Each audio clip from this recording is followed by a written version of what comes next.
साथीहरु तपाईलाई स्वागत छ आजको यस नयाँ भिडियोमा।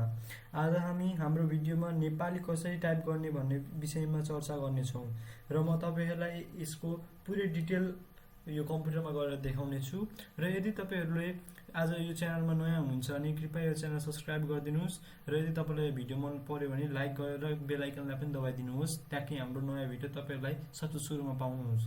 र यो नेपाली कसरी टाइप गर्ने विषयमा भन्दाखेरि सबसे सुरुमा तपाईहरुले इंग्लिश टाइप गर्न सिक्नु पर्ने हुनेछ यो मेथडलाई अपनाउनका लागि, किनभने तपाईले यदि इंग्लिश टाइप गर्न आउँदैन भने नेपाली टाइप हुँदैन। म फेरि भन्छु, यदि तपाईहरुलाई इंग्लिश टाइप गर्न आउँदैन भने यो नेपाली टाइप हुँदैन। र अब केही ढिला नगरिकन भिडियोलाई अगाडि बढाउँदै के गर्नु भन्दाखेरि सबसे सुरुमा त्यो लिंकमा दिएको दुईटा डिस्क्रिप्सनमा दिएको लिंकमा गएर क्लिक गर्नुहोस् र त्यहाँ दुईटा लिंक छ। त्यो लिंकहरुमा यस प्रकार आउनेछ नि त दुईटा लिंक र यो दुईटै फाइललाई तपाईहरुले डाउनलोड गर्नुपर्ने हुनेछ। मैले अगाडि डाउनलोड गरेको छु र यो डाउनलोड गर्न धेरै टाइम लाग्दैन, धेर छैन र यो डाउनलोड भएपछि यसलाई सुरुमा गुगल इनपुट टुल्स.exe लाई तपाईले इन्स्टल गर्नुपर्ने हुनेछ। यो तपाईको आफै इन्स्टल हुनेछ र त्यसपछि फेरि गुगल इनपुट नेपाली.exe लाई पनि तपाईले इन्स्टल गर्नुपर्ने हुनेछ र तपाईले फिनिशमा थिच्नुपर्ने हुनेछ। र अब तपाईलाई म यसको कसरी काम गर्छ भन्दाखेरि चाहिँ तपाईले सुरुमा के गर्नुपर्छ भन्दाखेरि यो बटनमा गएर चाहिँ तपाईले नेपालीमा सेलेक्ट गर्नुपर्ने हुनेछ र नेपालीमा सेलेक्ट गरेर चाहिँ तपाईहरुले यसलाई टाइप गर्न सक्नुहुन्छ। जस्तै म अब नेपालीमा सेलेक्ट गर्दाखेरि यो नेपाली हुन्छ। यो नेपाली भएपछि अब चाहिँ म अब नेपालीमा टाइप गर्न सक्छु। अब कसरी टाइप गर्न सक्छु त भन्दाखेरि अब यहाँ खुलाए अनि म अब टाइप गर्न सक्छु। म तपाईलाई टाइप गरेर देखाउँछु, हेर्नुस्। जस्तै नेपालै लेख्छु सुरुमा NEPAL नेपाल लेखेर स्पेस हाल्दाखेरि नेपाल लेख्यो, नेपालीमा नेपाल लेख्दियो। अब जस्तै म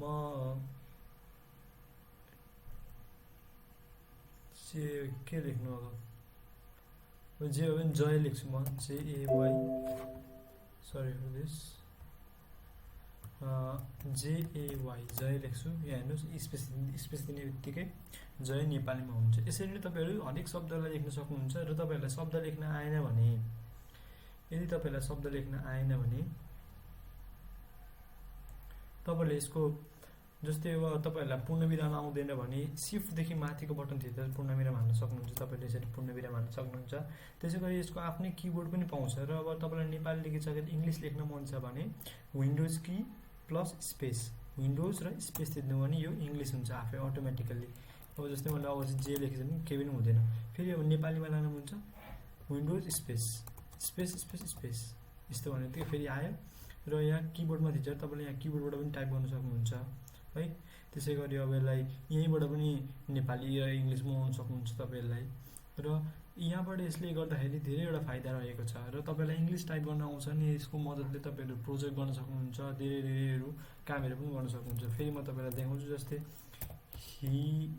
यो भयो, जस्तै अब पुरै नेपाली भइदियो हैन। अब यसलाई इंग्लिश बनाउन के गर्नु पर्यो त यहाँ थिचेर गुगल इनपुट टुल्स नेपाली दिनु पर्यो र यसलाई काट हाल्नु पर्यो, यसलाई कट्नु पर्यो, यसलाई किबोर्ड वाला बनाउनु भएन। जस्तै अब फेरि स्टार्ट भयो। अब दिन मैले दिन लेखे, अब एक लेखे, एक लेख्यो, यसरी मुनि आइदिन्छ।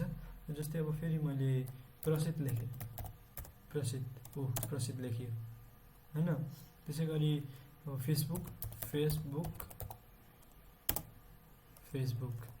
पनि लेखिन्छ। र यदि तपाईलाई जे पनि लेख्नु छ यसको मद्दतबाट तपाईले लेख्न सक्नुहुन्छ।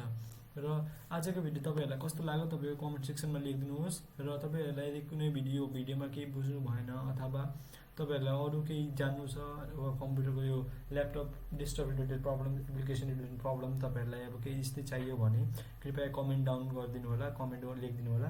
म सकेसम्म तपाईहरुको लागि नयाँ भिडियो लिएर आउन प्रयास गर्नेछु। र आजको लागि यति नै भन्दै म बिदा चाहन्छु। हस्त धन्यवाद।